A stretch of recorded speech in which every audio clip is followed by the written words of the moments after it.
folks, welcome back to the show. Today's episode is all about non-native EMFs, their effect on your health, and more importantly, what you can do about it.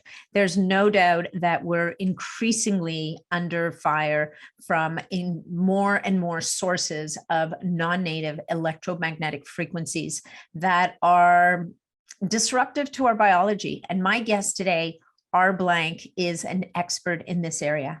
R. Blank is an entrepreneur. He's a technologist. He's an author.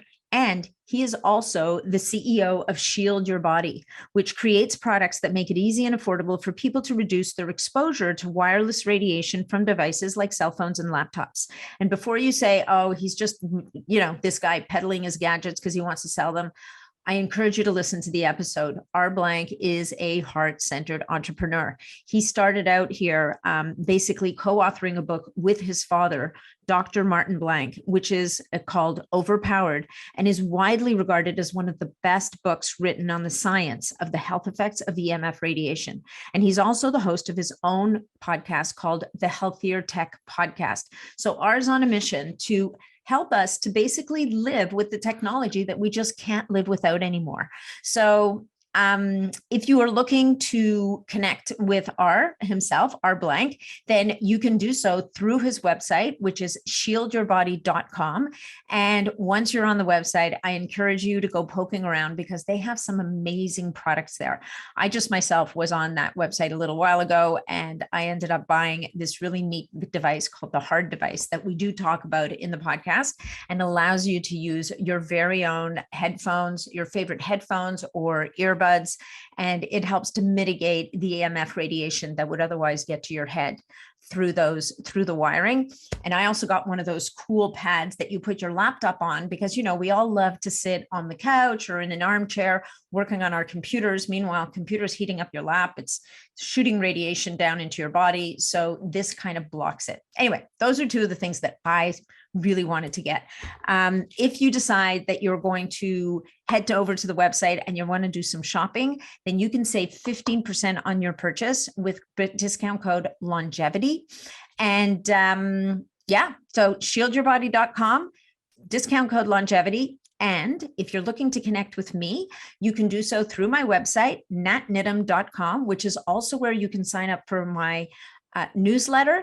And you can also find me in my Facebook group almost every single day called the Optimizing Superhuman Performance Group. Lots of discussions going on there about this stuff, but really all about peptides and biohacking and all kinds of stuff you may or may not have heard about. You can also find me on Instagram at Natalie Niddam. And of course, if you get value from this podcast and this episode, please make sure that you share it with your friends, your family, anybody who you think would get value from this. And make sure that you leave us a review because it's those reviews that allow the podcast to rise up the ranks, allows us to reach more people, and ultimately allows us to get more amazing guests for you guys. So thank you so much for being here. I so appreciate you. And enjoy the episode. Hey folks, just a little bit of housekeeping before we launch into the episode. Please remember that all of the information provided in these podcasts is for information purposes only. We are never offering treatments, cures, whatever for any kind of disease or medical condition. Anything you hear about here is going to be intriguing. There's some research around it, but make sure that you check with your medical provider before you go off and do any of this stuff for yourself. All right. So, enjoy the episode. And also, if you're looking to connect with me for any reason, with your comments, questions, whatever it may be, you can reach me through my website, which is natniddam.com, or you can find me on Facebook in the Optimizing Superhuman Performance group, or on MeWe in the Biohacking Superhuman Performance group. And of course, you can also follow me on Instagram, which is at Natalie Niddam. Natalie is with an H between the T and the A, the second A. So thank you so much for being here. Appreciate you guys. Enjoy the episode. Welcome to the show, R. Blank. You have to tell me about your name first, because I keep thinking, am I using your initial? Like, what's the story? So first of all, welcome to the podcast. It's such a pleasure to have you here today. Thank you so much, Nat. I really appreciate the opportunity. Yeah. Well, I think this is going to be a great conversation because it's a topic that I think is, I mean, if it's not on your radar, it probably should be in some way, shape, or form. And it's certainly on the radar of so many people in the health optimization and biohacking worlds that I think it's amazing when you find someone who's just been out there kind of flying the flag for a while, which I think you have been. Yeah. And especially given your background, because as an engineer, I'm always amazed that people, it's not that I'm amazed. I just think it's so interesting that people coming out of the engineering world are the ones quite often who are sounding the alarm here, which lends so much credibility to it. And yet there's so much conflict about it. But before we get into that, what I'd love to start my podcast is really a little bit about my guest and have them tell us a little bit about themselves and what brought them to do what they're doing today. Sure. So, well, thank you again for having me. I'll try to keep this part as brief as possible. Who am I and how did I end up where I am? So I was in, as you mentioned, for about 20 years. I was a software engineer. I was working in that. I had a software development firm in Los Angeles. I was on the engineering faculty at University of Southern California. And then in about 2012, my father, Dr. Martin Blank, was working on a book. And so for those who don't know, my father was one of the leading EMF scientists, that is in terms of the health effects of EMF. And he, in the course of his career, he'd written an awful lot, but never for the general public. Mm-hmm. And so he had a contract to write a book for, let's call them normal human beings. And he wanted some help to communicate that. And as I said, at that point, I was teaching at college, not doctoral students at Columbia like my father did. And I'd written a book and I'd done a lot of public speaking. So I had a lot more experience on that side of things. So he asked me for some help. And I jumped in and co-wrote what became Overpowered with him. And, it was a great experience to have with my father while he was still alive. And at the same time, it was a tremendous learning experience. Obviously, I grew up around my father and I knew the work that he did, but I didn't really get into the depths of it. So for instance, when I first got a cell phone, that was in 1998 after I got out of college, I knew never to hold it up to my head, right. And I knew, well, you know what, I don't need a microwave oven in my house. And I knew the basics, but I didn't get into the details until the experience of writing Overpowered with my father. And in the course of that, the realization was significant, just how much science there is into this question and how broad ranging the demonstrated negative health effects are from that science. But then when you start to think about it, EMF is not like other pollutants.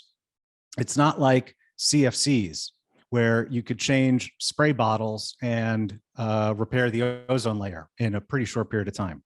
It's not like, and the reason it's not like that is because it's an inevitable, but you can't have Wi-Fi or cell phones without EMF. There's no replacement for it. That's how stuff communicates wirelessly. It's not like tobacco where you can just regulate it out of existence and have no replacements for it. And the reason for that is because the stuff that emits these pollutants, it forms the entire infrastructure, the entire underpinning of modern society. I mean, yes, the economy, but even more than that, it's the entire society. Everything that we think of as normal, from how we make money to how we spend our free time to how we collect and store and prepare our meals, everything relies on EMF emitting technology. So there's no way of getting rid of this stuff.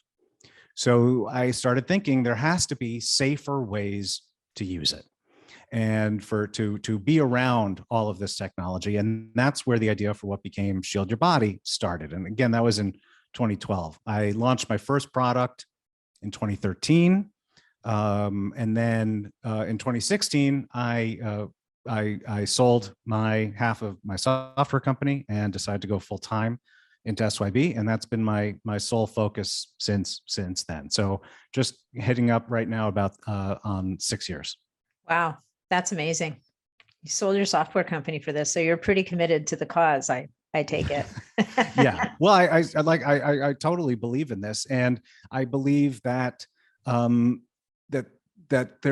that I bring a unique voice in terms of my ability to communicate these issues to regular people, and the way that they can think about these risks and the ways in which that they can practically address them. Right. No, and I think there's so much talk about the negative aspects and very little information in terms of what the heck do we do about it? Because let's face it, at this point, it's like, the cat's out of the bag, the train's left the station.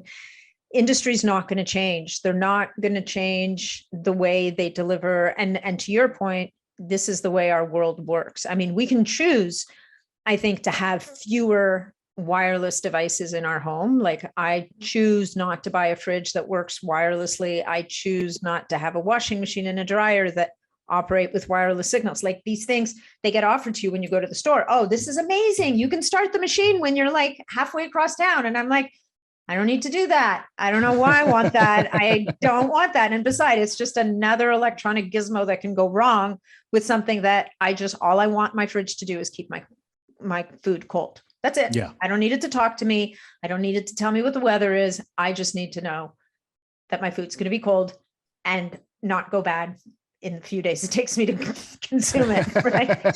So I think there's a certain degree of decisions we can make. But to your point, the whole issue around cell phones, even smart TVs, it's going to get to the point where there's nothing you can do about that TV. You have to buy a smart TV.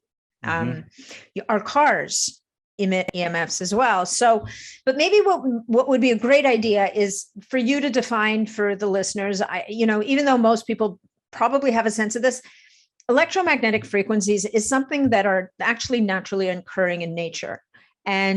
But what we're talking here are about non-native EMFs, and we're talking about a particular bandwidth. So maybe we can explain to people the differences in the different EMFs that we're exposed to, like when we're standing on the earth in bare feet, or we're looking at the sun, or whatever the case may be. There's a certain amount of EMF we're exposed to, but now there's all this other stuff. So can you maybe help us to tease that out a little bit? Sure. Yeah. So as you say, EMF stands for electromagnetic fields.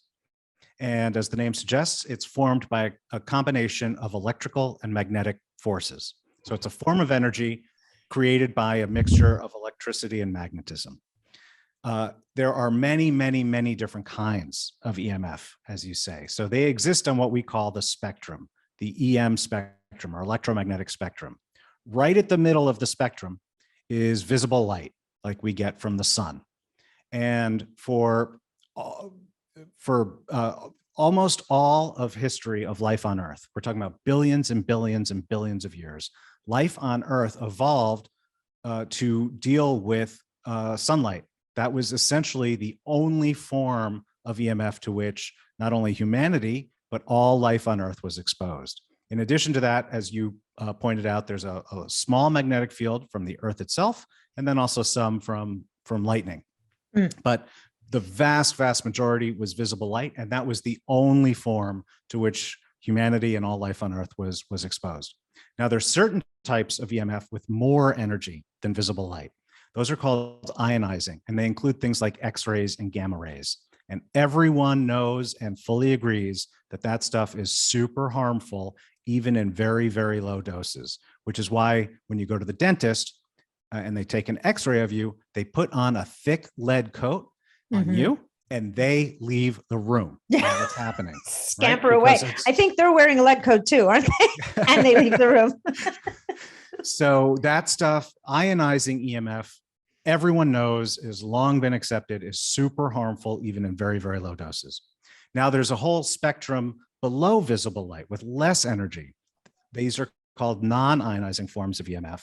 And it was long thought that these were benign, that these did not harm living things. But recent decades, and when I say recent, actually, the science now goes back about 100 years when science started showing this stuff. But in recent decades, it's grown quite a bit, has shown that long time assumption that this stuff was benign, that this was safe, this had no effect, that was wrong.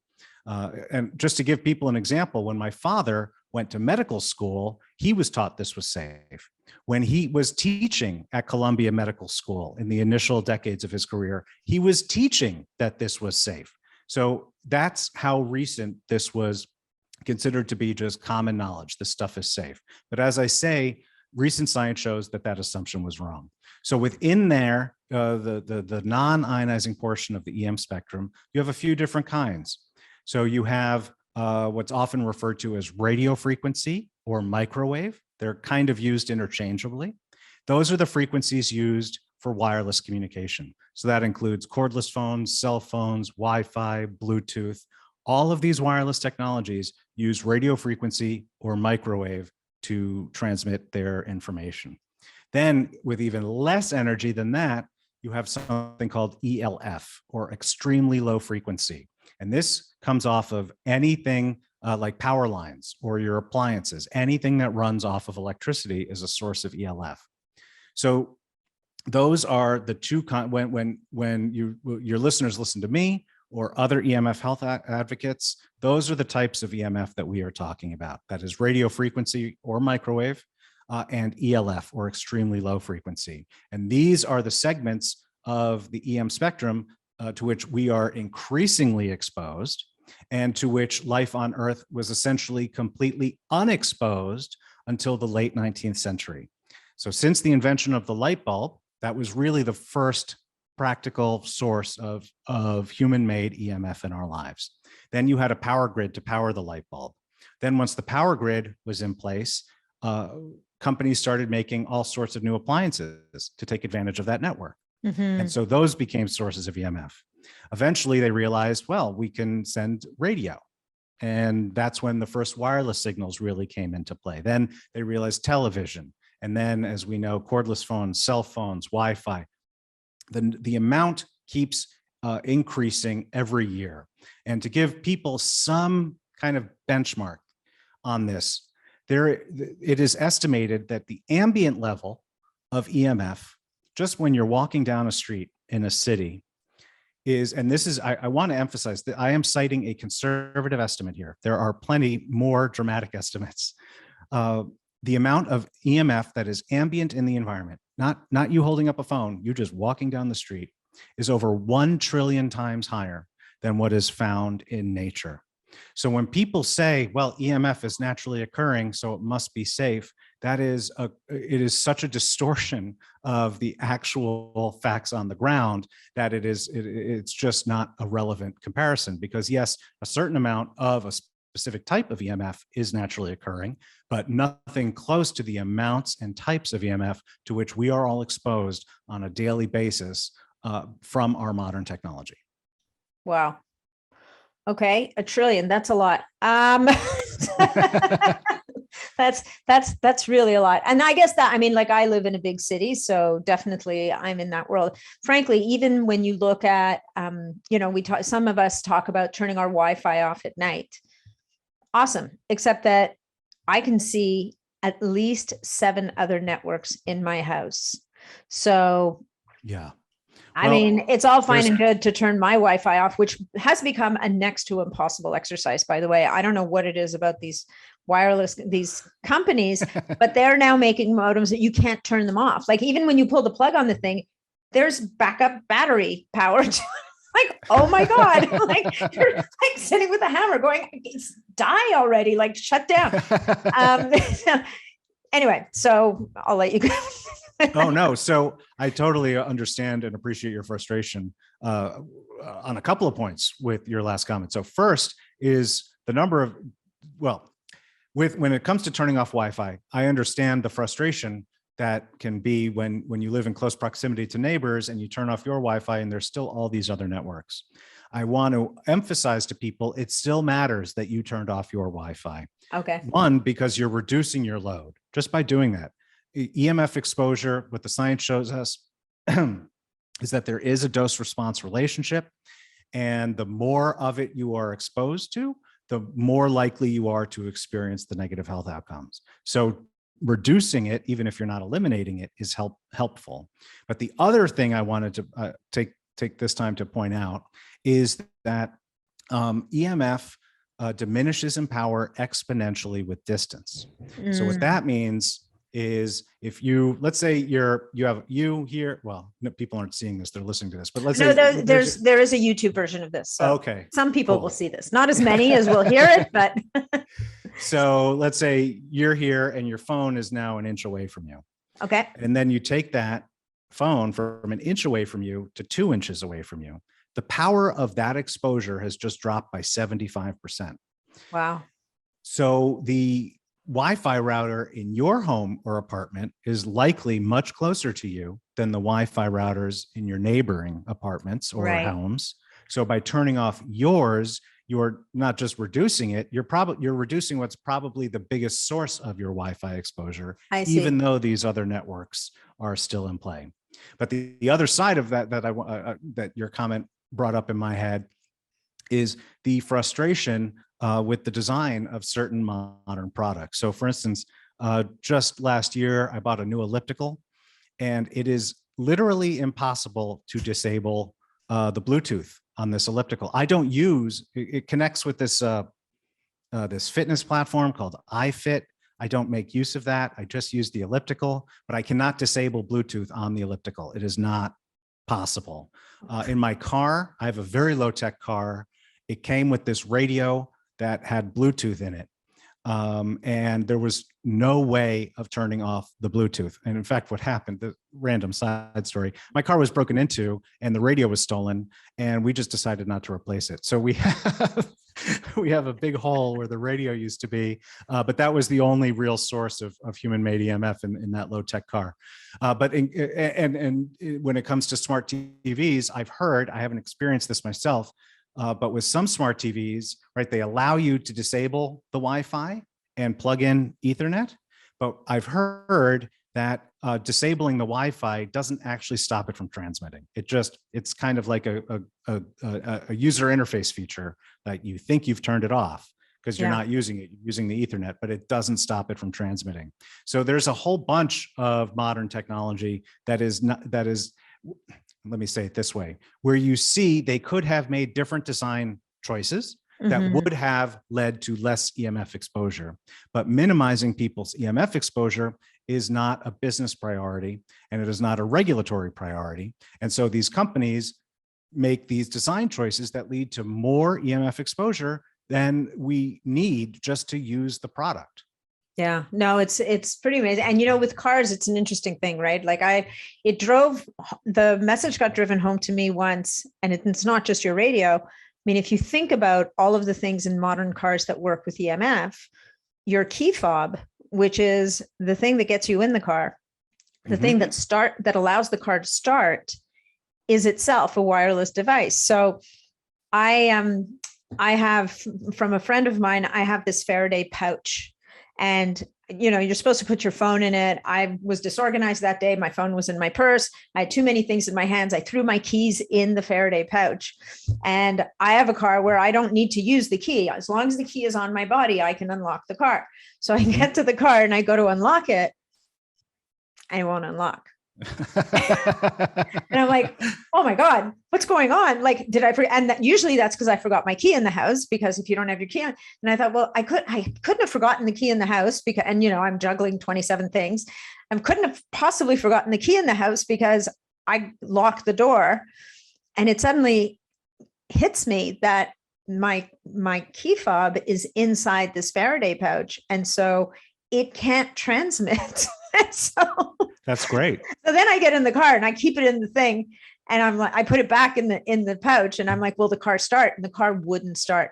So, I mean, again, this is just to highlight how insidious this is, but taking it to this next level and going to, and I don't know if you want to talk about this because we didn't talk about this beforehand, electric vehicles. Like, is that now just yet another kind of tsunami of EMFs coming our way in a big way? Because I can imagine like a Tesla has got to be, not to pick on Tesla, but Tesla and other electric vehicles it's just got to be like a soup in there. Yeah, it is. And the thing that if any of your listeners actually take the time to go research this, they'll realize it's another example of a product type where it is virtually impossible to figure out what the actual EMF emissions are. So like Google it, you won't find an answer, right? Because they're not. So when it comes to a product like cell phones, the company, and there's lots of problems with the way cell phones are regulated, which if you wanted, we could talk about. But Yeah, at I'd love least to. they have to measure them and say how much they're emitting. And it's in the manual and it's on the product website. But if you, for instance, have a smart meter put on your house and you want to know how much EMF that's emitting, call the utility and, tell your boss you're not coming into work for the next 5 days, because you'll just be passed around from operator to operator. They'll think you're crazy, and they won't have any of the information. Even if they wanted to share that with you, they will not. They don't have it to share with you. And so there's a whole segment of products that are sources of EMF, but we have no idea how much, and regulators have no idea how much. Now, to answer your specific question, yes, electric cars are a bigger source of EMF than traditional combustion engines. At the same time, there's plenty of modern cars with traditional engines that have a ton of computers and wireless connectivity integrated in them. So those are significant as well. And actually, if you're just thinking about the electric engine components as a source of EMF, hybrid cars are actually a bigger source of EMF. Because anytime you have an inverter, you are going to be creating high levels of EMF. So when you change one kind of power to another, you are going to create high levels of EMF. This is the same reason why solar power systems are often significant sources of EMF, because of the presence of these power inverters. Good Lord. So yeah. So and this is where it gets a little difficult, because I'm a big believer in, for instance, solar energy or any of these alternative energy. It's not just solar, it's wind and water. They all require the use of these inverters that introduce these dirty electrical fields. I'm a big supporter of those. And at the same time, I'm very wary of how much EMF they are creating for people. And I wish that there were some type of drive to pressure manufacturers, engineers, and designers to compel them to create safer products. Because again, you're not going to get rid of EMF from our environment, but there are lots and lots of things that these companies could be doing to make it easier for us to have less of this exposure. And it's just not being done. Yeah, no, that's daunting. So let's, well, I mean, I think it's just that we're talking about such big industries here, and we're ultimately talking about how our governments, which ultimately should be the governing body, as it were, that would stand between us and these industries, they're not buying this, right? Or they've been bought by whatever it is you choose to believe, whether you believe that they've been paid off by the industry. I don't even believe that. I just don't think that they think that this is an issue, possibly because industry is such a big part of government, but we can leave that little cesspool off to the side somewhere. But the net result is that the regulatory bodies that you would hope would be there in place to watch these things, monitor these things, measure these things, and then possibly, give industry the impetus to manage them differently, don't have their eye on the ball. So, okay, where the good news is, people don't leave it. You don't have to go crawl into a cave somewhere, because there's probably EMFs there too. Just stay with us. There will be solutions, at least some solutions down the pipe, free ones, not free ones. We're going to talk about lots of different things you could do. But before we do that, can you talk a little bit about how these EMFs are affecting the human body, or how we think that they're affecting the human body, and how can people tell if maybe they're being affected? Okay, so that's a great question, and it's one without a quick and easy answer, but I'll do my best to. That's why this is a podcast. This is a podcast and not a Twitter post. So, what the picture that science has been drawing for us over the past several decades is that there are effects of EMF exposure in essentially every system that is measured. So what I mean by that is EMF exposure impacts almost every biological system in your body. So obviously, people are concerned about brain tumors because that is that's one of that's it's just that type of issue is so severe that it scares a lot of people. And so it's natural for it to attract a lot of attention, and it is a concerning health effect, but brain tumors are just one. There are multiple types of tumors throughout the body so for instance, colorectal cancer, thyroid cancer,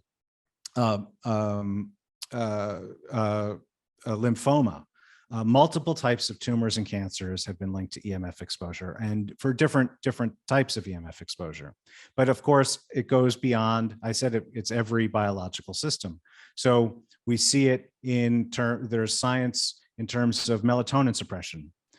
So that then in turn impacts your sleep cycle, which is it's insidious because when you are getting worse sleep, your body has a less of an opportunity to repair itself. Sure. We see it in anxiety and depression. There is science showing that EMF exposure is linked to higher incidence of anxiety and depression. We see there is very strong science, and this is sort of linked to the tumors and the cancer, but there's very strong science showing that EMF exposure can lead to the destruction of DNA. Right. So DNA has two strands. So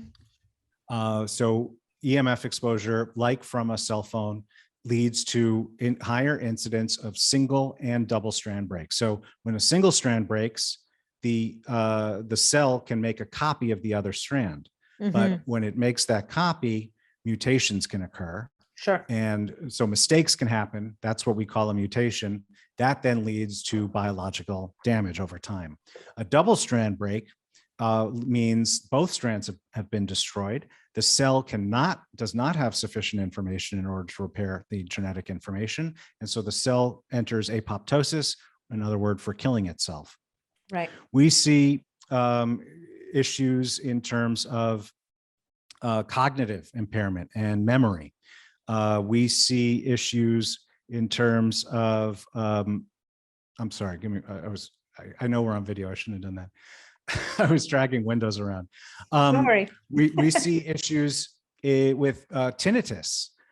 So there is, and this science actually goes back to the 60s. At the time, it was called the Frey effect.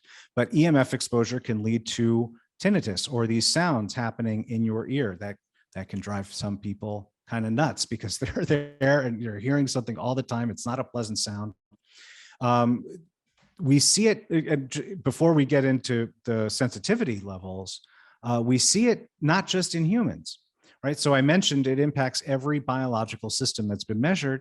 We see impacts in trees where they've done studies where in forests near big transmission towers, and you see the impacted growth in the trees that are nearby. You see it in seeds for plants, not just trees. There's science showing that being placed near a Wi-Fi router prevents watercress seeds from sprouting and becoming full-grown plants. Wow. You see it in bees and any living thing that uses magnetoception, that is the Earth's magnetic field to navigate. So bees and birds and whales and turtles, their navigational systems are completely thrown off. And bats. And with bees, that is one of the suspected potential causes for colony collapse disorder. So you see, and that was just kind of there's one, I'll just throw it in before concluding this point, because it tends to get the attention of a lot of men, right? We for long have known that EMF exposure can contribute to infertility and subfertility.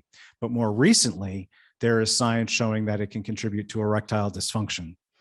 And you really see this in basically every system that is measured. Now, why? Science doesn't have a perfect answer for that yet. One thing I will say is that all living things are based around DNA. And what I've said is that there is very strong science showing, it's high quality, peer reviewed, has been replicated multiple times by independent researchers, showing that the type of radiation that you'd get from a cell phone can damage and irreparably destroy DNA. If that's in every cell, in every living thing, then you can see how every system can be impacted. When it comes to magnetoception, using the Earth's magnetic field to navigate, EMF that's a form of EMF. So the human-made EMF interferes with those signals. It makes perfect sense.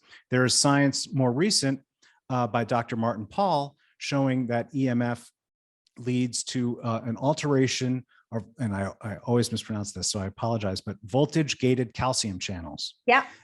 And that then leads to more calcium entering the cells, which leads to, through a chain of events, to increased oxidative stress, which has, and I'm sure you're very familiar with this, right? Yeah. Has many negative health impacts. So that you are seeing these, I know how it can sound to someone who's new to this, which is there's this thing that's all around you and it can harm every biological system, and oh my God, we're done. Yeah. Martha, we're done. But well, fortunately, we're not done. But I do understand how that can sound to some. But like when you're talking about other pollutants, it tends to manifest in a few specific different ways.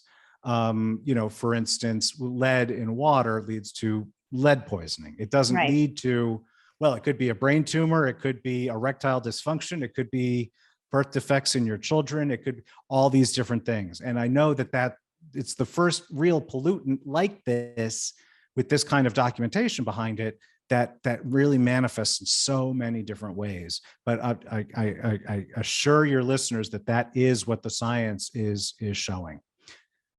Okay.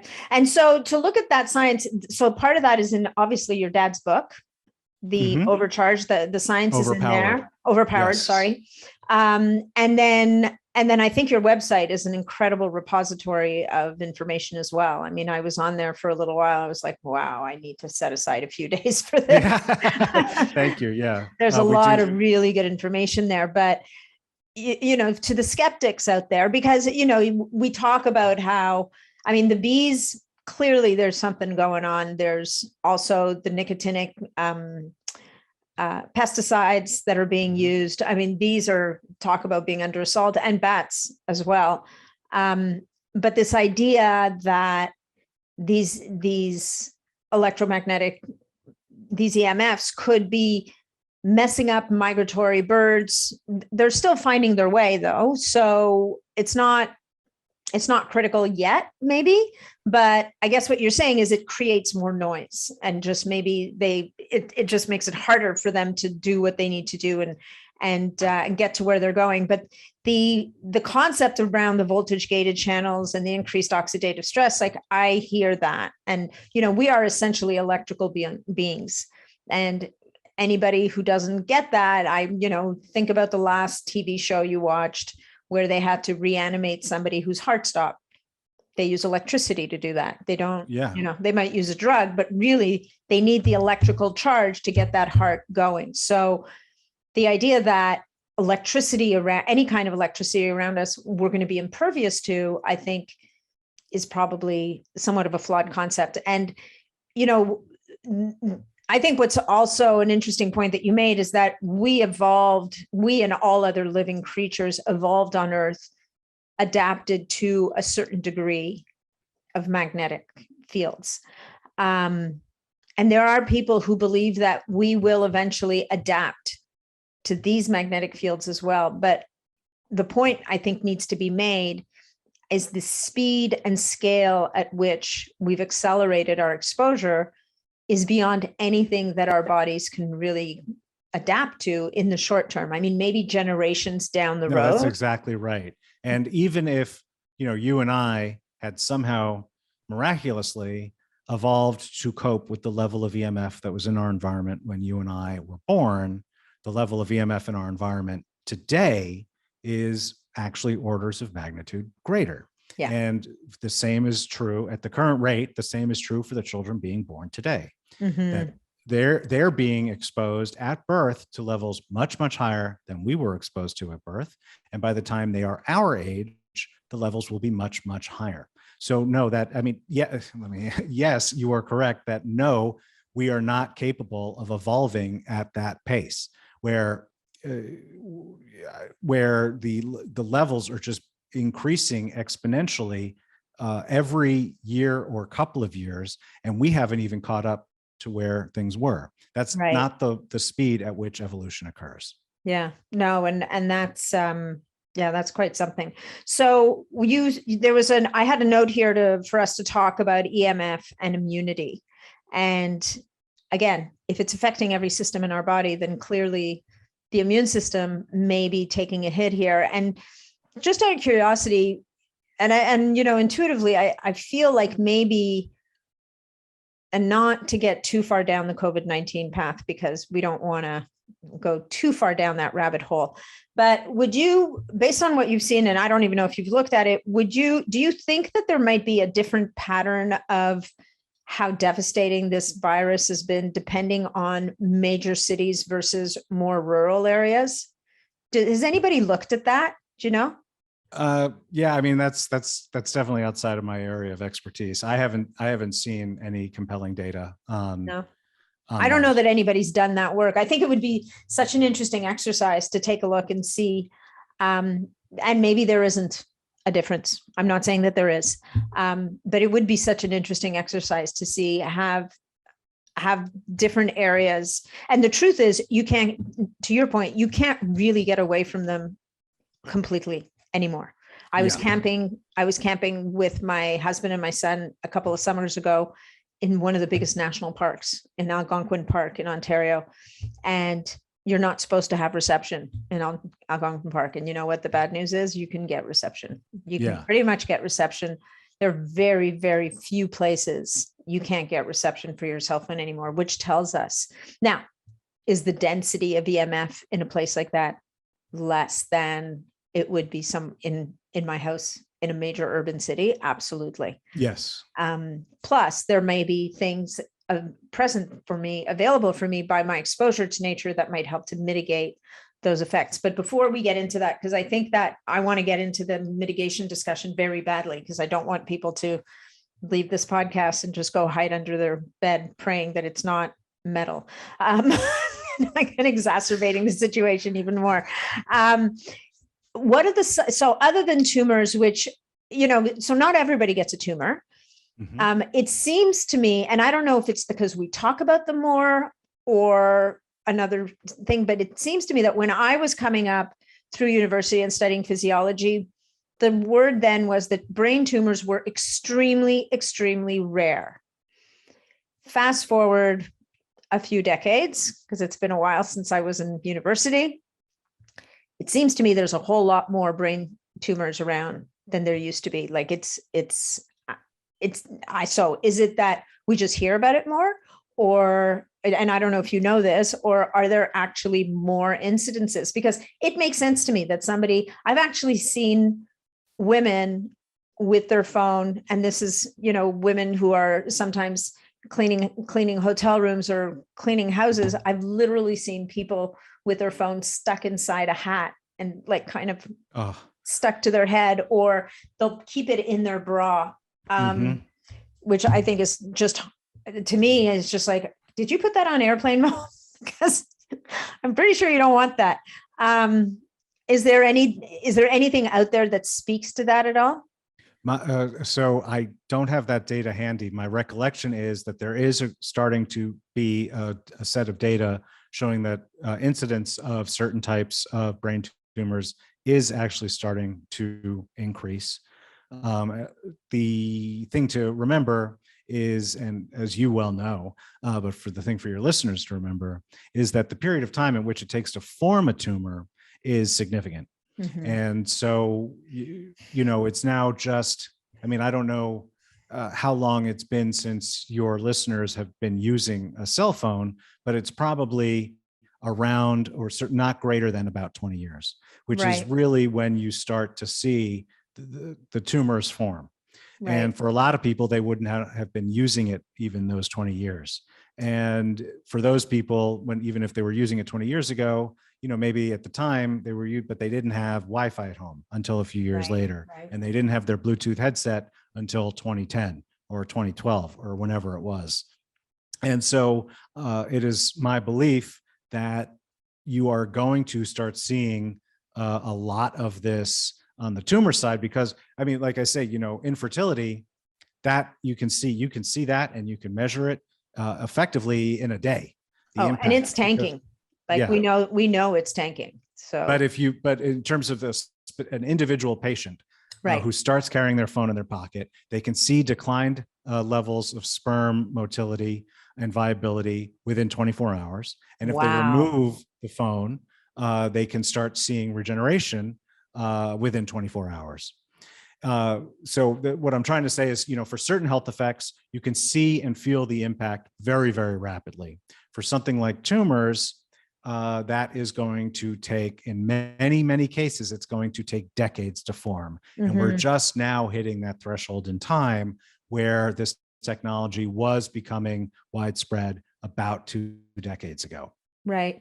And I remember reading not that long ago, particularly for kids, that the little bit of research that was done on the safety of holding a cell phone to your head was done on adults, or assuming an adult skull. But with little kids, their skull is much thinner. The brain is much closer to, they're much more vulnerable. And none of those studies were done.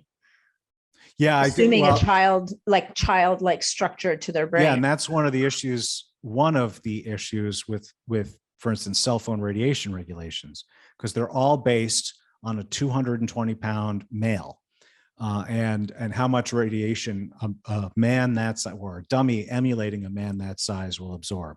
But when that's bigger than 95% of the world's population, but B, it's much bigger than a child. So as you note, their skulls are thinner. The skull is a natural protective shield against EMF. So when the skull is thinner, more of the radiation gets through. Their brains are smaller. So if the radiation penetrates an inch into our brain, that'll penetrate that'll impact a certain amount of our brain. Yeah. But if it penetrates that same inch into a child, it's a much bigger percentage of their brain. Right. And so those are just two examples. But yes, the regulations do not account for children. It's just mathematically, they just don't. It's not about a health advocate like me saying it's not safe for children. It's that the regulations literally don't account for children. That's crazy. So is there anything that cell phone companies could be doing? Like, is there anything that industry could do to make it somehow better? Like I've heard that there's different frequencies that they could use that might be less harmful to, I know that around 5G especially, there's a lot of talk around the specific frequency that was chosen that many people believe is particularly harmful to human physiology. And that maybe, and again, I'm not an engineer, I don't know, I'm a complete ignoramus at this stuff, so I'm putting it out there. Is it possible that a different frequency might have worked and could have been less harmful? I can't imagine they change it now, but is there anything that can be done still, even given how far down this road we are, that could change things? So I would say that it is certainly possible that specific frequencies could be less damaging than others. I have not seen any science demonstrating that. My intuition is that wouldn't be the case, because really what you see is that at every set of frequencies, there are these negative health effects. That's why you've seen the health effects off of power lines, which emit at one frequency. That's why you've seen these health effects at 3G and 4G. That's why you've seen these health effects from Wi-Fi and Bluetooth, which are kind of a close but different frequency from 3G and 4G. That's why you've seen different sets of health effects from FM radio and radar. Again, there hasn't yet been an EMF emitting technology that has shown it doesn't have health effects, or these, I should be clear, these negative health effects. So when it comes to making this technology safer, yes, there are things that could be done. And my guess is, there are some that would require a significant overhaul of infrastructure. But I believe there are plenty that could be done without that. So let me give you an example. There is a baby monitor. It is not available for sale in the United States, unfortunately, or Canada for that matter.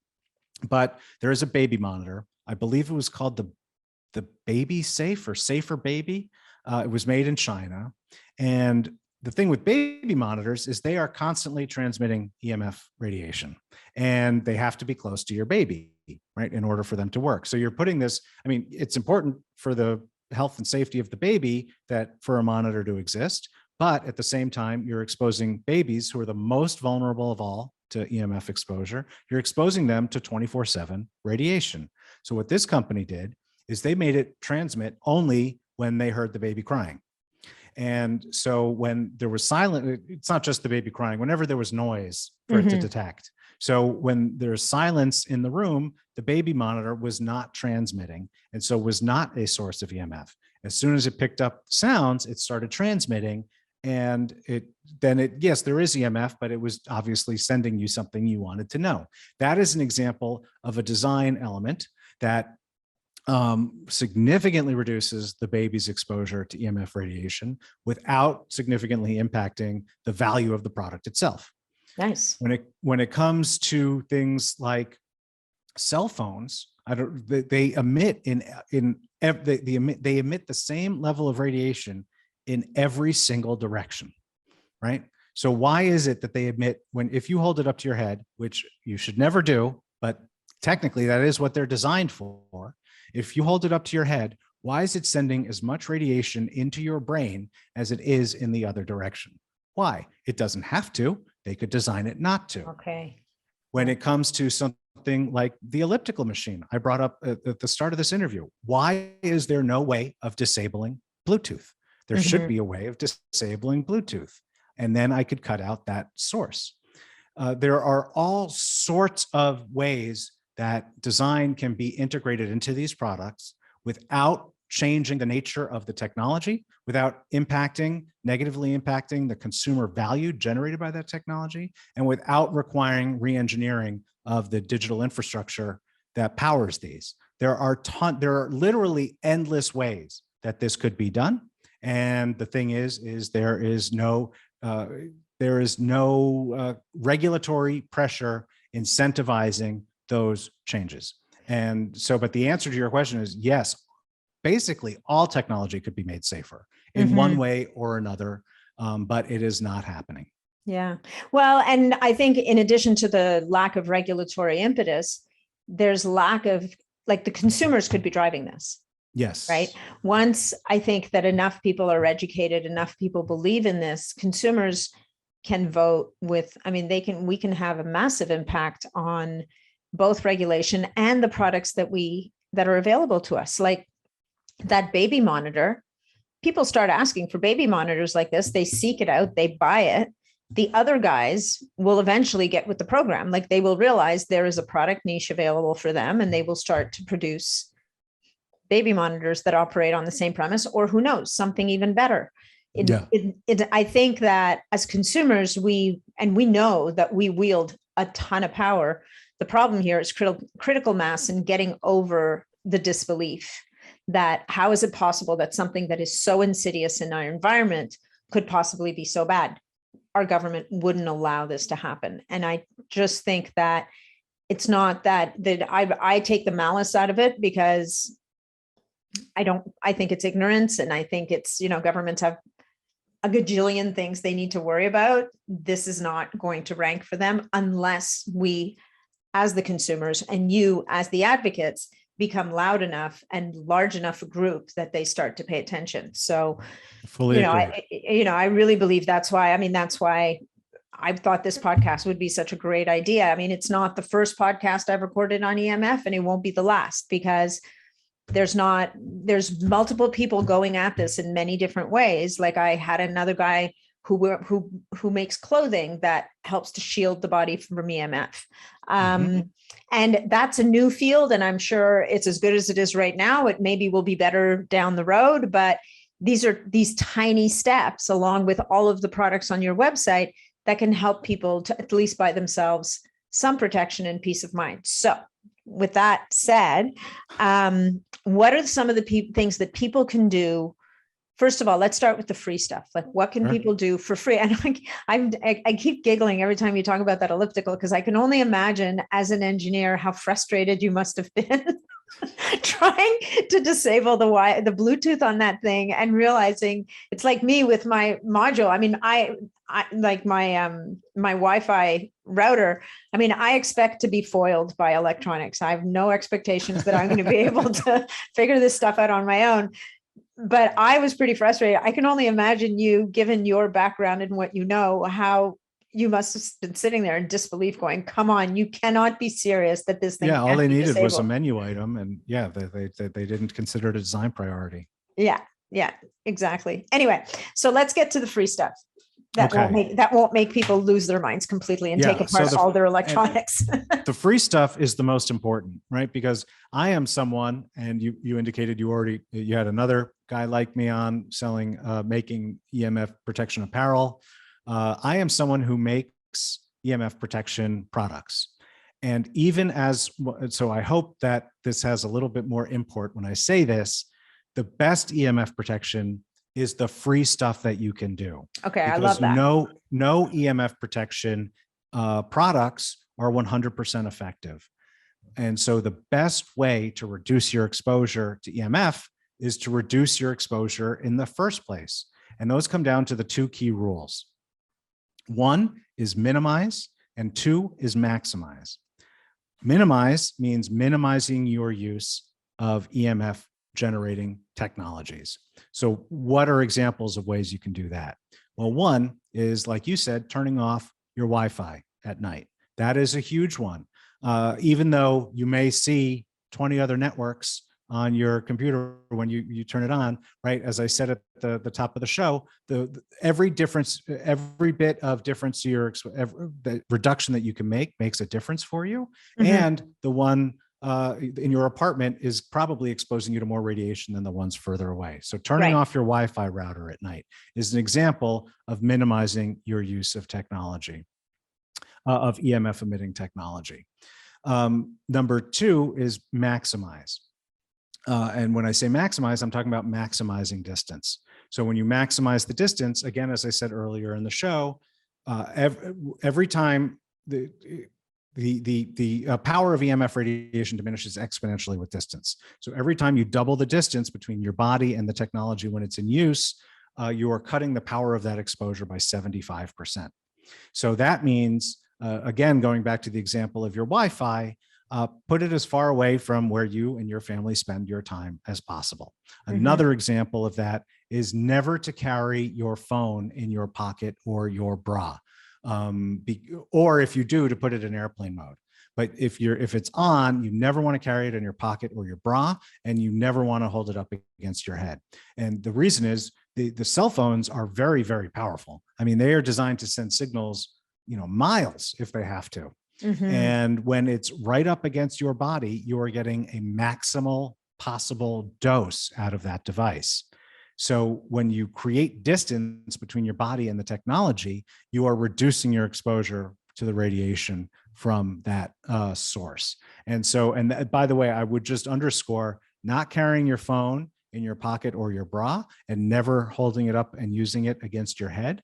Those are the number one tip I would tell people, because when you're holding it right up against your head, it is actively transmitting, which means it is sending out a lot of signal consistently, and it's right next to your brain.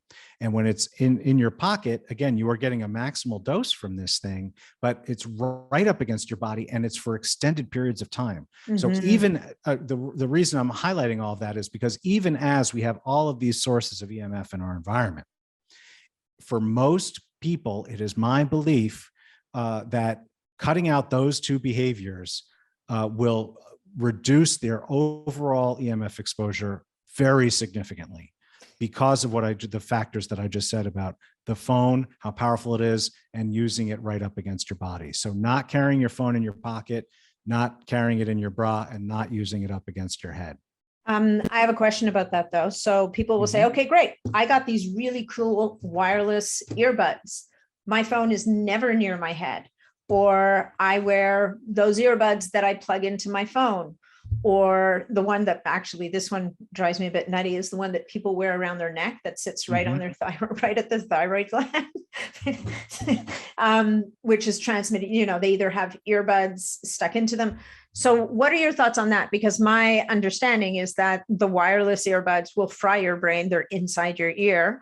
And even the wired ones, and I believe you might have a solution to this. Even the wired earbuds that you plug into your phone that go into your ears are also, it's not as bad. I don't think those are as bad as having the phone against your head, but still delivering EMFs to the brain. Is that? Sure. So those are two separate questions. So Okay. Start the wireless headphones or earbuds, which have been around, by the way, for a long time, but have become very popular since Apple introduced the AirPods. Yeah. Those they rely on something called Bluetooth, which is the same frequency as Wi-Fi. So it's another form of this EMF. It is lower powered than a cell phone. Okay. But you balance that out with the fact that it's right in your ear canal. Inside your, it's getting into your head. And the ear canal is not only very close to your brain, obviously, and by the way, your optic nerve and auditory nerves, which are very sensitive to this type of radiation. But it's right up against your head in a part where there's no skull, because the ear canal, there's a hole in the skull. So A, it's a source of EMF. B, it's right up against some very sensitive bits that you probably don't want to be exposing. And then C, it is there. People wear these for extended periods of time. Yeah. They don't just put it in for a call and then take it off. Even back in the day, before AirPods, but people were using these Bluetooth headsets. I remember stand-up comedians would have whole sets about guys walking around with their Bluetooth headsets on and how stupid they looked. Yeah. Like aliens with the thing. Yeah. Robin Williams had a thing about, homeless people being upset at the people in Bluetooth because it made them look like they were talking to themselves. So they'd stolen the homeless people's bit. Yeah. It was I don't do it justice, but the point is the point is they wouldn't just wear it when they're on their call. They would wear it all the time for hours at a time. So you are getting very extended doses of this stuff. Do not use wireless headsets. In fact, I don't advocate actively against almost any technology. Instead, I focus on saying, be mindful of how much you're using it, be aware of what it's doing to you, at least enter into these decisions knowing the facts, and then use it as little as possible and as safely as possible. But when it comes to wireless headsets, I strongly advocate against their use. There's almost no reason that you need one of those as opposed to speakerphone or just regular headsets. Now, to answer your other question, regular headsets can be another source of EMF, right? So when we're talking about regular headsets, we're talking about like something wired that you would plug into your phone and then hold it up to your ears. Before getting into the potential danger there, I want to emphasize to people that is so much safer than holding a phone up to your head or using a wireless headset. So if all you have is a wired headset, use the wired headset. It is so much safer than either of the other two options. That said, because it is wire, it can conduct EMF. So what can happen is it will conduct EMF from the phone into your ear canal. This is much lower level than a Bluetooth headset, for instance, but it can happen. And so that's where anti-radiation headsets come into play. So at SYB, we have two kinds. One is called air tubes, which people might have seen because we're not the only company that makes air tubes.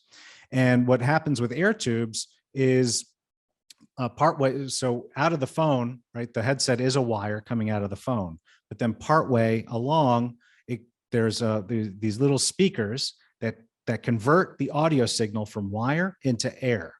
So they're conducted the rest of the way to your brain, to your ear, close to your brain, through a hollow air tube. And because it's a hollow air tube without wire, it is not conducting the EMF any longer. And so that is what an air tube is. The other product that we have, which is more unique, we're really the only store where you can find this, we call the HARD, or headset anti-radiation device. And what that is you plug and, oh, I never remembered to put my products next to me before an interview. And then when we're talking about them, I don't have them handy, but this one I do. Look at this. And so with this, right. And So if you're listening to this on iTunes, guys, you're going to have to head over to YouTube to see what he's talking about. So with this, right, you plug it into your phone or any device, your laptop, your tablet, your Kindle. Well, Kindles don't have it, but your Nintendo Switch, any device with a USB-C or a 3.5 jack. Yeah. And then I can't unplug my headset right now, but you would plug the other side into here. Now, what that does is this box, this case right here, contains a pack of dielectric gel that is laboratory proven to absorb that excess or the stray EMF. The EMF that would be conducted along your headset is filtered out by the hard and then converted into a tiny amount of heat, which dissipates off of the product. It's so little. No kidding. That's so cool. And it has, so there's two things about that. One is regular air tubes, which I advocate using and I use all the time. And they're on that table over there, so I can't reach them. But I have them. I use them all the time to listen to podcasts or take phone calls. But regular air tubes, any kind of air tube that you could find or buy, you are going to notice that the sound quality is not as good as regular headset. And that is because when you're converting to air, you're losing the audio fidelity. Sure. I've also found that they come apart more easily. Like I've owned a number of air tubes, yes, which I love, but I invariably get caught on something and the tube comes out and then I'm sad because I don't have them anymore. And I love that hard thing though. So this other thing, this allows you to use any of your favorite headsets. So you can, you could have a $300 Bose headset and use this.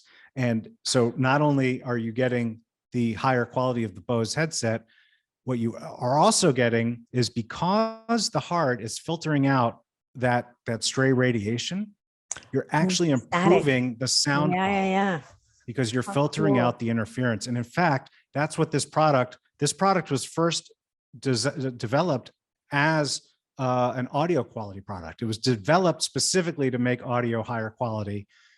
It did that by filtering out the EMF, and so now we market and sell it as EMF protection, but it actually makes the sound better. Okay, I'm adding that to my shopping list. I'm down. I'm in. Excellent. So you know what? My wired headset, which I had to go to because I destroyed my last air tubes and I haven't had a chance to get a new pair, is that when they're static, I get electric shocks in my ears. Oh, that's not good. That's crazy, right? Yeah. So I noticed that the other day and I was like, okay, really? This can't be a good thing. And here we are talking about the new solution. I love it. Thank you. Yeah, that's really innovative. Okay, cool. So let's keep going. So number one, reduce your exposure by your behavior. So you can't reduce your exposure to everything, but there are things that are within your control. For me, I also talk to people. And, we actually got a landline put back into our house because we turn our cell phones off at night. Like this has been law in my house for years and years and years. Nobody sleeps and, under pain of losing their cell phone when they were small, but now they're big. So they don't listen to me anymore. But you don't keep your cell phone on next to your head at night ever. Correct. But, that makes us unreachable, which is not always ideal. Yeah. No, but when you have family that lives far away and the whole 9 yards, it's not like they can send a carrier pigeon with a message in the middle of the night if something's needed.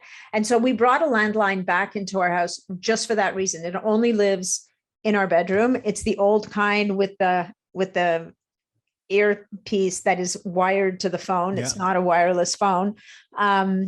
And it's like the emergency phone that people can use, because turning off that Wi-Fi at night, turning off your phone at night, even if you've turned off your Wi-Fi, is another big piece of the equation.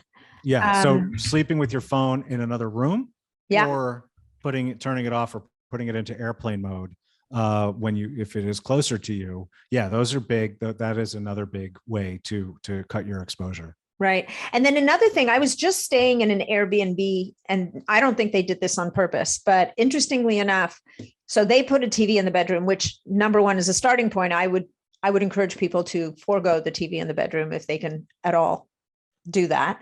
And you have people who are attached to those bloody TVs in their bedroom as they are to their children. I just don't get it, but whatever. That's if the TV has to be there. And anyway, so it was first night in the Airbnb. And in addition to the intoxicating smell of Tide and Bounce coming off the sheets, which are things that I don't use anymore. And I'm not picking on Tide and Bounce, just any heavily fragranced product. Right. Like when you're used to not using that stuff anymore and it becomes really overwhelming. There was this blue light shining from the TV all night long. And even though I had my eye mask with me, the whole 9 yards, even just knowing it was there was making me nuts. And you could say, oh, come on, Nat, like you got to take a pill. To me, it was like, why would you want something in your room that's emitting that kind of light? Plus, it was a smart TV. So there's a reasonable chance it was pushing out whatever else it was pushing out. What these guys did is they actually had a switch on the wall, which I found out by accident. When you turn the switch off, it cut the power to the TV circuit and it cut the power to a couple of the outlets, which is a problem because your cell phone won't charge. But it didn't cut power to the overhead fan. So anyway, to say that there are people who will go to further degrees of engagement here, and they will have switches that turn the power off in their bedrooms at night. Is that something that you talk about as well? Yes, it's something we talk about. We don't make a product like that, but yes, we definitely talk about it. Because there are certain things. So for instance, you don't sleep with your phone, you keep a TV out of your room. There's certain things you can do just pretty easily. Yeah. But there are some people who have high levels of EMF emissions coming from their walls because of the way in which the electrical circuitry in their house is wired, or because of other factors in their neighborhood, because EMF can be these dirty electrical fields can transmit over the grid from one home to another, right? So there are some people who have very high levels of EMF coming from their walls. And it's not something like, oh, let me just take my wiring out and throw it into the kitchen while I go to sleep. So the only real way to deal with that is by just depowering the entire bedroom. And so that's where something like kill switches come into play. Before people invest in a kill switch, an easy way to test that is to go to your circuit breaker at night before you go to bed and power down the circuits that are powering your bedroom and see what kind of impact that might have on your sleep quality or on your mood when you wake up. Now, that's a great test. You don't want to do it over and over again because circuit breakers aren't designed to be turned on and off every day. Okay. So it's a good test. And then if you find that it works, investing in a kill switch, which you make sure is installed correctly by a proper electrician. Yeah, then you can go to that step, and it is a great step. Depowering the entire room is a fantastic move. A lot of our customers do go to those sorts of steps. Right. And that actually brings me to, so two other things. One is how people feel with and without. How can they tell that the EMFs are affecting them? Because I think I don't know if we really talked about, there are people who would say they are extremely sensitive to EMFs. Mm-hmm. Like they can, and these people, like my heart goes out to them because these are people who really suffer on a day-to-day basis. Yes. So what is their experience, and how do you know if you're one of those people? Because you might be someone who just thinks, like either you're being told you're a hypochondriac or there's just always something wrong with you. And this just isn't an avenue that you've explored. And so how would people go about that? So so the condition you're talking about is often called electrohypersensitivity syndrome, or EHS. It goes by other names as well, like electromagnetic illness, sometimes Wi-Fi allergies. And these are people who have increased sensitivity to EMF in their environment. In the same way that someone with a peanut allergy has increased sensitivity to peanuts, these people have increased sensitivity to EMF, levels of EMF in their environment. So if you and I walk into a room and we don't feel anything. Someone with EHS may walk into that same room and start feeling these symptoms. There are a wide range of symptoms, ranging from just discomfort, confusion, all the way up to rashes, audio hallucinations, and actually in some cases, severe pain. And so it is a wide range of symptoms that manifest. To my knowledge, if you have multiple chemical sensitivity or you have heavy metal toxicity, the odds that you are EHS are increased, and vice versa. Now, again, some people ask, well, if some people have this, why doesn't everybody have it? And the answer is the same. It's like, well, some people have peanut allergies. Why doesn't everybody have peanut allergies? It is my belief that more and more and more people will start to realize they have EHS because the levels in our environment are just increasing all of the time. So more and more people will find themselves at that threshold, that trigger threshold of feeling these impacts. It is further my belief that more people have EHS than realize it, because a lot of these symptoms are ones that maybe, they're annoying, but you put at the back of your head. Like, oh, I have really high anxiety, or I am not getting any sleep, or all of these types of symptoms that are impacting your quality of life. But again, they're not disabling you from pursuing your life, or even maybe if they are, it never even occurred to you that EMF could be a triggering factor. And instead you're like, oh, maybe I should change my laundry detergent, or maybe I need to change my diet, or maybe whatever X, Y, and Z cause could be. So it is my belief that more people have this condition than know it. And it is further my belief that the number of people who are experiencing it will continue to grow every year because the levels are growing every year. Yeah. So how does someone know if they are exposed, if they are suffering from EHS? That is a fantastic question. It is one I get often through my website. And so what I do is I point people to what are lists of certain established symptoms, many of which I just told you about. Yeah. But then I say, certainly, I'm not a doctor. B, even if I were, I couldn't diagnose you over email. Just because you have some of these symptoms does not mean that you're EHS. So the best way to go about a next step is to try, if you can afford to try to go to a low EMF environment for, let's say, at least a period of 3 days. So camping, or a bed and breakfast out in the woods, or, some type of low, it's a low EMF environment, and you go and you see if the symptoms start to abate. If they do, then that is certainly a sign that your toxicity could be to EMF. And so once, if someone wants to pursue treatment for that, there are actually a few institutions.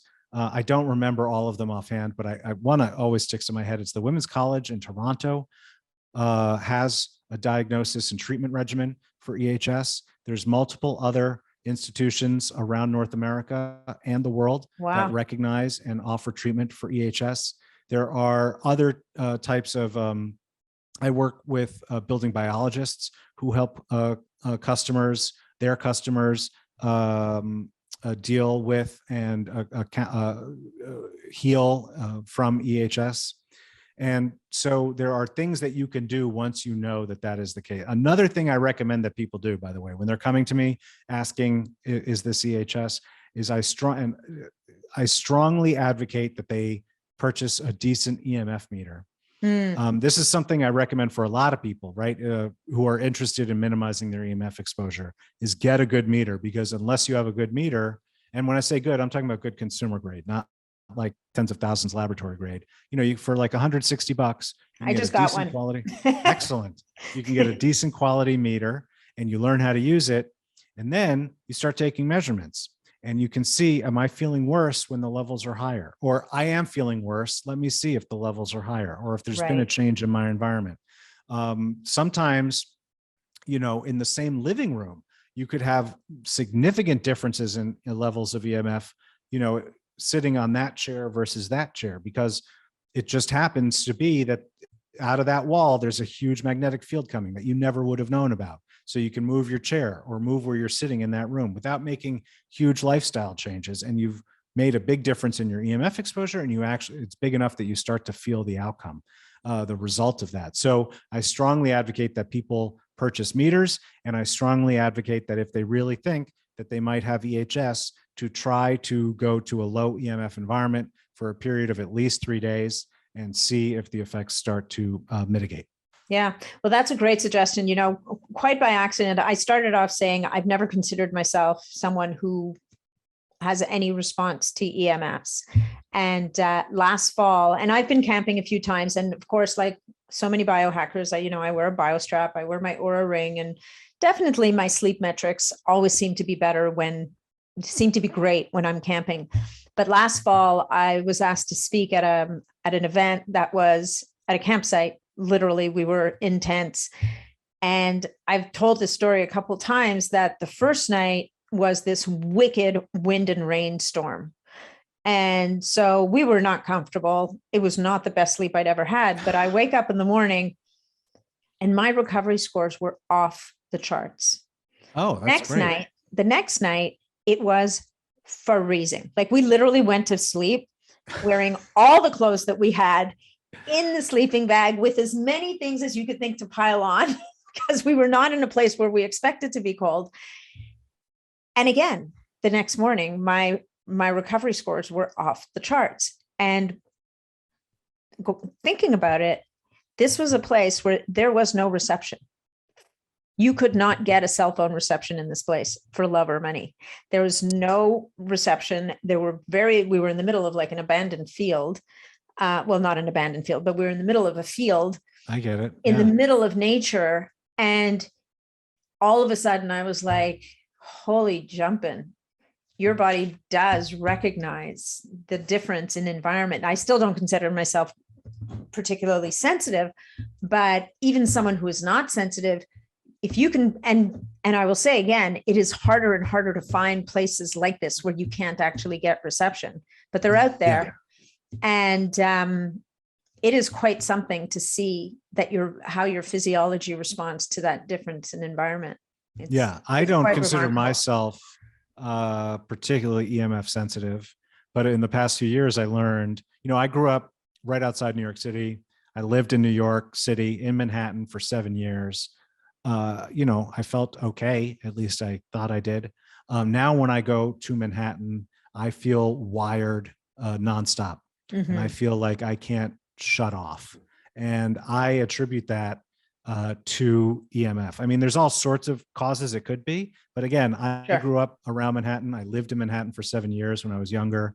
Now at my age, I go back. So it's not like the noise is surprising to me. And, but the levels of EMF in New York City right now are way higher than when I grew up and when I lived in Manhattan. And so that is really the only big difference. And again, the way it manifests to me is it's just this, it's like I'm being wired 24/7, that I feel electrified in that sense is a metaphor, but that's how it makes me feel. It makes me feel electrified, and that I cannot shut down at night. I mean, I still get sleep, but it doesn't feel like sleep. And so that is how I feel, and I only feel that in big cities now. But other than, and I think a lot of people have that. They just don't know that it should be attributed to their EMF exposure. Yeah. And what I was going to say is, even in the fields that I work in, people normalize, right? We normalize feeling bloated. We normalize a certain degree of indigestion. We normalize a certain degree of aches and pains, or, we've been told, oh, well, you're getting older. You need to expect that your knees are going to get creaky and you might be sore, you might have aches and pains. So we tend to just assimilate that. We normalize it. And that's just our way of being. And it's not that's why I love your suggestion that people remove themselves from it, because it's not unless you've taken away those drivers and you experience do you feel any different in a different environment, that you will really be able to understand how much it might be affecting you. So we're going long here. So we could clearly keep talking for a really long time. if I bring up dirty electrical fields, you talked about dirty electricity in the house, is that going to send us down another 20-minute rabbit hole? Do we have to record a separate podcast for that? It could. Yeah. I would love to come on a separate podcast for that if you're interested. I'll give you the short answer. Okay. But yes, cool. there is a much bigger one. So dirty electricity gets its name in contrast to clean electricity. So if you look at the sine wave of what electricity should like, it should be clean. It should look like a clean sine wave. So if you put one of those meters in the wall, you plug it in, you measure what the electricity looks like, it should be clean. That is, it should be a smooth line. And what dirty electricity, the way it gets its name is because that line isn't so clean. It gets all these peaks and jumps in it and starts looking like someone who's having a heart attack instead of like a nice, clean sine wave. Okay. That's what it looks like. And that's how it gets its name. So where does this come from? It comes from there's a few different sources, but really motors, anything that's motorized, that's plugged into the grid. Remember, the whole grid basically is connected to the whole grid. So something that happens in your neighbor's house, or if it's happening in a lot of houses, 3 towns over, but they're on the same local grid, right? If something is like this is happening, so you're turning on and off, hundreds or thousands of motors, like a blender or a dishwasher, or all of these different motors on this power grid. Each time these are being turned on, they're running and they're being turned off. It's introducing these transient spikes into the power grid. That makes that makes the electricity look dirty. That's where dirty electricity comes from. But then wouldn't all electricity be dirty? It is to one degree or another. But the answer is no. I mean, if you're just generating clean is such a misnomer in this, because clean energy means something else. But smooth, let's call it smooth energy. No, it is entirely possible to have smooth energy. It depends on, like I say, a lot of variables, and it is possible to filter dirty electricity. Not easy, but it is possible to filter dirty electricity. And dirty electricity has been linked to numerous negative health outcomes as well. In fact, there's rather than going through all of them, I will point people in this case to a specific book. It's where dirty electricity got its name. The book is called Dirty Electricity. It is by Dr. Sam Millam. And it is it's decades old at this point, but it is a fantastic work that goes into that. And the answer, it is possible to protect yourself against dirty electricity. It is not like all other forms of EMF. That is, you don't use shielding like with the phone pouch that I sell, or the laptop pad, or the bed canopy. Those are all forms of shielding. You don't use that against dirty electricity. Use filtering to get it out of your wiring. And if this episode is airing in March, which we actually have we have a new product available. It is called the NCB, or nuisance current blocker. And what it allows you to do is to ground your grounding product. It's one of the benefits it allows. One of the features of this NCB product is it allows you to plug your grounding product, right? So some people have grounding mats or grounding yoga mats or things like that. It allows you to ground into an outlet without, while still protecting yourself from dirty electricity coming from the outlet to your grounding device. So we now have a new product specifically on that topic, which again, if you want to get into further depth on that, I would love to come back. But there is a lot that it is not as easy to protect against dirty electricity as it is other forms of EMF, but it is possible, and there are things that you can do. Okay, great. Thank you for that. And by the way, if you do install a kill switch in your bedroom, like you mentioned earlier, that will kill the dirty electricity in your bedroom. Because it's going to shut everything down. Yeah. Okay, great. So we talked about the free stuff, the removal of yourself, removal of things that emit EMFs. So you mentioned a couple of products now. Why don't we talk about why don't you just tell people about a couple of the products that you have in your store that they may want to look for? And then the last thing was you referred to building biologists. So these are people who will come into your home and assess the home. Am I correct about that in terms of Yes. EMFs and dirty electricity and problem areas, and maybe help you to develop strategies to mitigate some of this issue, right? So Yes. I don't remember this. I apologize. Is there something on your website that points people to those people, or how do you find a building biologist? Oh, so the building biology. So when I talk about building biologists, I'm talking about people who are certified by the Building Biology Institute. Okay. And so you go to the Building Biology Institute website and let me just make sure, because I always get wrong if it's the .com or the .com or .org. Yeah. It is .org, buildingbiologyinstitute.org. Okay. And you can go there and find there's a button at the top saying find an expert. Anyone that they point you to as an expert will be certified by them, and you can search for what's in your state.